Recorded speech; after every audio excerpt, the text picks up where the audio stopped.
Ini perintah. Ada yang kedua, sifatnya berbentuk larangan. Apa namanya? Larangan. Ini tenang, ini sukses, ini bahagia.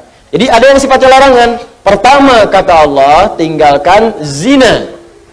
Di surat Cahaya. Fokus. Cara berpikirnya begini. Perhatikan cara berpikirnya. Ini kebanyakan orang cuma baca. Tapi formulasinya nggak dipahami. Sehingga parameter tingkat keberhasilan mengkaji ayatnya itu nggak muncul. Cuma jadi pengetahuan tersimpan di pikiran kita, amalnya nggak ada. Di bacaan Nur, zina masih terus saja dikerjakan. Zina mata, zina telinga, zina lisan. Ya, bacaan Nur, ada yang korupsi, ada yang mencuri, ya, ada yang menipu, ada yang nyogok.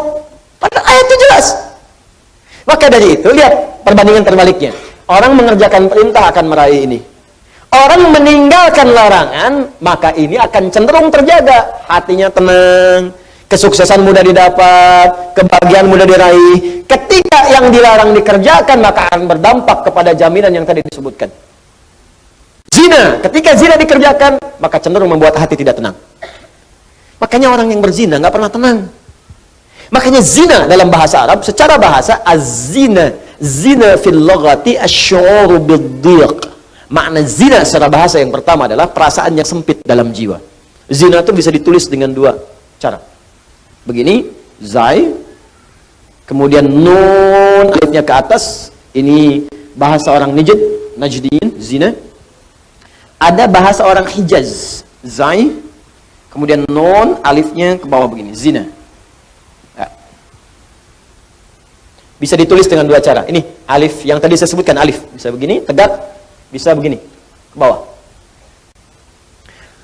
Az-zina fil lughati lahu ma'anin katsirah wa minha asy-syu'ur bid-dhiq. Zina secara bahasa memiliki banyak arti. Di antara makna yang paling populer, yang pertama adalah perasaan yang sempit di dalam hati. Makanya orang yang berusaha untuk berzina, awas, hati-hati, melanggar ketentuan Allah, kata Allah tinggalkan, dia kerjakan. Itu pertama akan menyebabkan hatinya terasa sempit, sering gelisah. Makanya jangankan mengerjakan yang secara istilah, benar-benar dikerjakan hubungan seksual. Baru mau muqaddimah saja, mata mau melihat gambar-gambar yang kotor, itu karena hatinya sempit, gelisah, gak mau ketahuan orang. Ya, sembunyi-sembunyi bawah meja, ya, masuk ke kamar sendirian, gak mau orang lihat. Kenapa? Karena sempit. Tuh, ketenangannya hilang. Orang tenang itu kan cenderung gelisah. Orang yang tidak tenang cenderung gelisah. Ya kalau orang tenang tuh biasa aja. Lagi baca handphone, mau lihat, gak apa-apa, silakan. Ya, berkata-kata, dengar, gak ada masalah. Tapi ketika ada orang berbuat hal yang dilarang tadi, berkata-kata gak mau kedengaran orang. Makanya transaksinya tertutup. Pakai kode-kode. Ya, di mana roti bisa ditemukan? Roti. Hah? Kijang satu. Kijang. Hewan yang disalahkan. Cek. Makanya kata-katanya cenderung diarahkan kepada yang lain. Kupu-kupu malam. Kupu-kupu. Tuh. Buaya darat. Buaya aja nggak ada yang begitu. Ya, coba lihat kehidupan buaya. Iya, ada buaya yang berzina. Ya, buaya memang hidupnya begitu. Ya, yang bayangkan.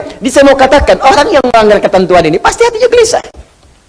Alas, suami yang mencoba, pria yang mencoba kemudian bergaul di luar hal yang dibenarkan dan mencoba untuk berzina, pasti akan gelisah hidupnya. Puncaknya apa? Kesuksesan akan berpengaruh. Betapa banyak karir hancur gara-gara kemudian perbuatan ini. Ya, betapa banyak kebahagiaan hilang, hancur rumah tangga, berpisah kemudian, anak-anak kemudian jadi terlantar. Makanya mikir dulu, kalau ada orang sudah berumah tangga, ada anak, berpikir untuk berbuat yang ini, mikir anak-anak Anda, kasihan. Nggak tega kemudian dia diolok-olok di sekolahnya. Bapak kamu pezina ya? Ibu kamu selingkuh ya? Itu anak Anda mau berbicara seperti apa? Dia masih kecil. Butuh perhatian yang dalam. Makanya orang yang berbuat hal yang seperti ini, pasti pertama akan terganggu kemudian ketenangan jiwanya. Kesuksesannya akan berpengaruh. Kebahagiaannya akan sirna. Dan yang paling dahsyat adalah, biasanya, ini akan fatal. Berpengaruh kepada kecerdasan dan yang lainnya. Ya. Bisa kecerdasan kepada otaknya, intelektual, bisa kecerdasan pada emosinya, Banyak kok Ustaz orang yang zina pintar otaknya, tapi emosinya tidak ada. Untuk apa pintar otaknya kemudian emosi tidak terkendali?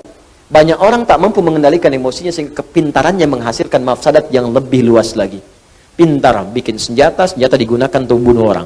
Pintar pakai teknologi digunakan untuk menipu orang lain, merusak dan sebagainya. Maka apa manfaat dari kepintarannya? Tidak ada. Ya.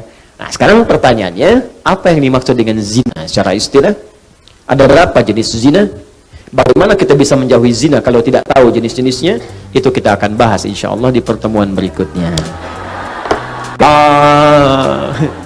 Waktunya habis, Joni. Ya, kita nyambung lagi. Insya Allah kita bahas di pertemuan berikutnya.